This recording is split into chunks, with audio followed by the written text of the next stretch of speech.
नमस्ते दोस्तों, अजय स्ट्रोमनी गुरु में आपका स्वागत है। मैं हूं राहुल और आज हम बात करने वाले हैं कॉटन मार्केट के लेटेस्ट अपडेट्स और एनालिसिस के बारे में।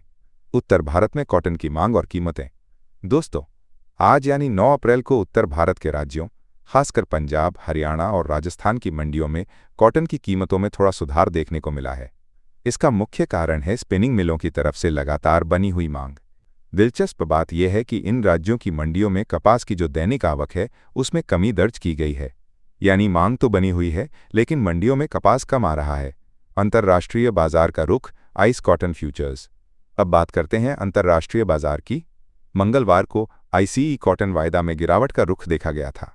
अगर हम मई 2025 वायदा अनुबंध की बात करें तो इसके दाम 0.33 सेंट कमज़ोर होकर 65.66 सेंट पर बंद हुए थे। वहीं जुलाई 2025 वायदा अनुबंध में 0.54 सेंट की कमजोरी आई और भाव 66.35 सेंट रहे। दिसंबर 2025 वायदा अनुबंध भी 0.46 सेंट कमजोर होकर 67.77 सेंट पर बंद हुआ था। और आज भी आईसीई के इलेक्ट्रॉनिक ट्रेडिंग में कॉटन की कीमतें कमजोर खुली हैं। उत्तरी भारत का मौसम और बाजार का अनुमान। उत्तरी भारत के कपास उत्पादक क्षेत्रों में अभी मौसम साफ है। स्पिनिंग मिलों की लगातार खरीदारी के कारण कीमतों में मामूली सुधार तो आया है, लेकिन जैसा कि हमने देखा, आईसी कॉटन वायदा में दाम कमजोर हुए हैं। इसका एक सीधा मतलब यह है कि कॉटन का आयात अब सस्ता पड़ सकता है। हालांकि एक सकारात्मक पहलू यह है कि इन राज्यों की स्पिनिंग मिलों के पास कॉटन का जो पुराना स्टॉक है वो अब कम हो गया है।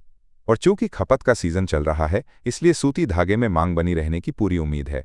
मंगलवार को आईसीई कॉटन वायदा में गिरावट क्यों आई? इसके 2 मुख्य कारण बताए जा रहे हैं। पहला, यूएस के कपास उत्पादक क्षेत्रों में मौसम में सुधार हुआ है, जिससे उत्पादन की संभावना बेहतर हुई है। दूसरा कारण है अमेरिका और चीन एवं वियतनाम के बीच बढ़ता हुआ व्यापारिक तनाव। इन अंतर्राष्ट्रीय कारणों का असर घरेलू बाजार पर भी पड़ सकता है। बिनौला के भाव और मंडियों में आवक। उत्तर भारत के राज्यों में कपास के साथ साथ बिनौला के भाव फिलहाल स्थिर बने हुए हैं। अगर मंडियों में कपास की आवक की बात करें तो हरियाणा की मंडियों में लगभग 2000 गांठ, राजस्थान की मंडियों में भी 2000 गांठ और पंजाब में लगभग 200 गांठ की आवक दर्ज की गई। बिनौला के भाव की बात करें तो पंजाब और हरियाणा लाइन में ये 3700 से 3950 रुपये प्रति क्विंटल के आसपास बोला गया, जबकि ऊपरी राजस्थान लाइन में ये 3800 से 4100 रुपये प्रति क्विंटल के स्तर पर रहा। अब आते हैं घरेलू वायदा बाजार पर।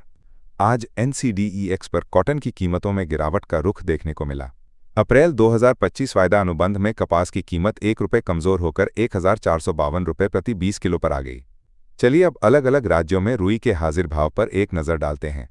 पंजाब, यहाँ रुई हाजिर डिलीवरी का भाव 5600 से 5610 रुपये प्रति मन रहा, जो कि कैंडी के हिसाब से 53,300 से 53,400 रुपये है। हरियाणा में रुई का हाजिर डिलीवरी भाव 5480 से 5530 रुपये प्रति मन रहा, यानी कैंडी में 52,200 से 52,600 रुपये। ऊपरी राजस्थान में रुई का हाजिर डिलीवरी भाव 5,580 से 5,630 रुपये प्रति मन बोला गया, जो कि कैंडी में 53,100 से 53,600 रुपये है। पिलानी में रुई का हाजिर डिलीवरी भाव 5,580 से 5,630 रुपये प्रति मन रहा। लोअर राजस्थान में रुई का हाजिर डिलीवरी भाव 54,500 से 54,600 रुपये प्रति कैंडी बोला गया। तो दोस्तों, ये था आज का कॉटन मार्केट का अपडेट और एनालिसिस। हालांकि स्पिनिंग मिलों में कम स्टॉक और खपत के सीजन को देखते हुए सूती धागे में मांग बनी रह सकती है। उम्मीद है आपको ये जानकारी पसंद आई होगी। अगर आपका कोई सवाल या सुझाव है तो कमेंट सेक्शन में ज़रूर बताएं। और ऐसे ही लेटेस्ट अपडेट्स और एनालिसिस के लिए अजय स्ट्रोमनी गुरु को सब्सक्राइब करना ना भूलें। जल्द ही मिलते हैं एक नए वीडियो में, तब तक के लिए धन्यवाद।